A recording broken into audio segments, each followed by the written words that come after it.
हर हर महादेव, घर घर महादेव। एक बार प्रेम से बोलो शंकर भगवान की जय। एक बार प्रेम से बोलो भक्त और भगवान की जय। हर हर महादेव, घर घर महादेव। एक बार धरती पर बैठल धरती माता के चरणों में कोटि कोटि प्रणाम करतनी। एक बार गुरु भैया गुरु बहिना के चरणों में कोटि कोटि प्रणाम करतनी। हमार प्रणाम स्वीकार करम जा।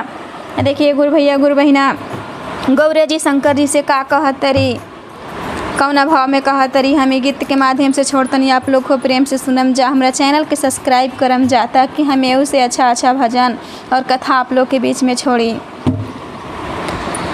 कि अरे जहिया से शिव गुरु छुआ ले लीला रावा तहिया से, जहिया से शिव गुरु छुआ ले लीला रावा तहिया से नैहर हो गईले सपनामा तहिया से, नैहर हो गईले सपनामा तहिया से।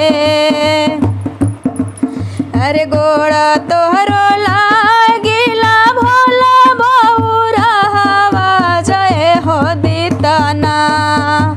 गोड़ा तोहरे लागिला भोला बहुरा हवा जय हो दीतना।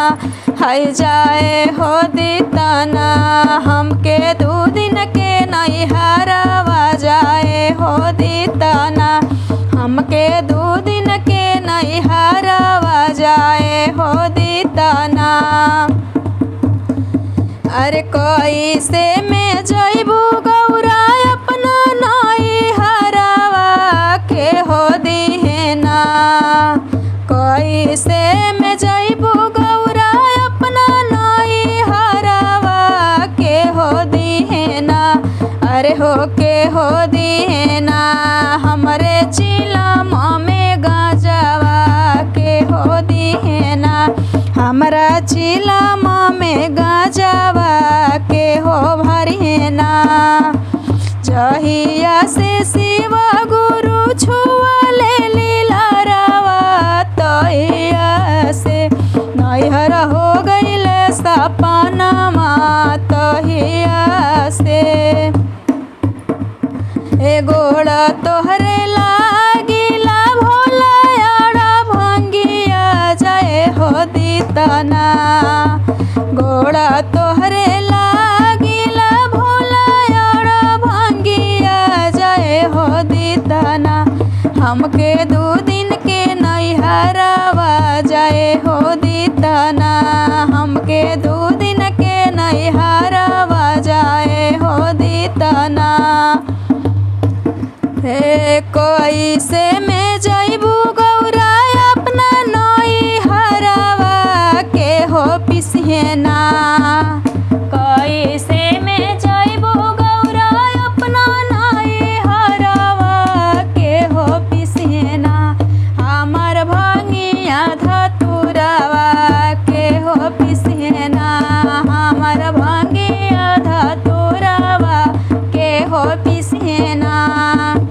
जहिया से शिव गुरु छुआ ले लीला रावा तहिया से।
गोतिहेना।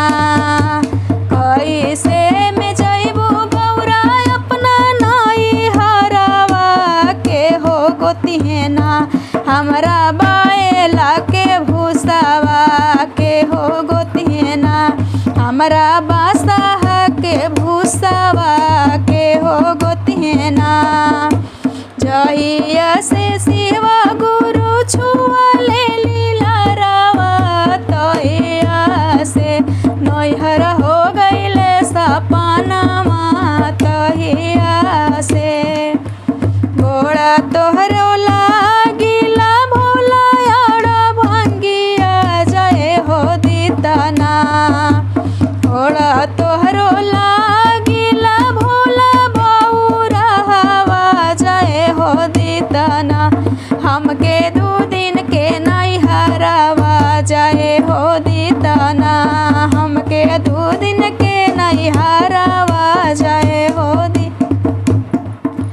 कैसे में जइबू गौरा अपना नैहरवा के हो दबिहेना। कैसे में जइबू गौरा अपना नैहरवा के हो दबिहेना। हमर चरण और पैरवा के हो दबिहेना। हमर चरण और पैरवा के हो दबिहेना।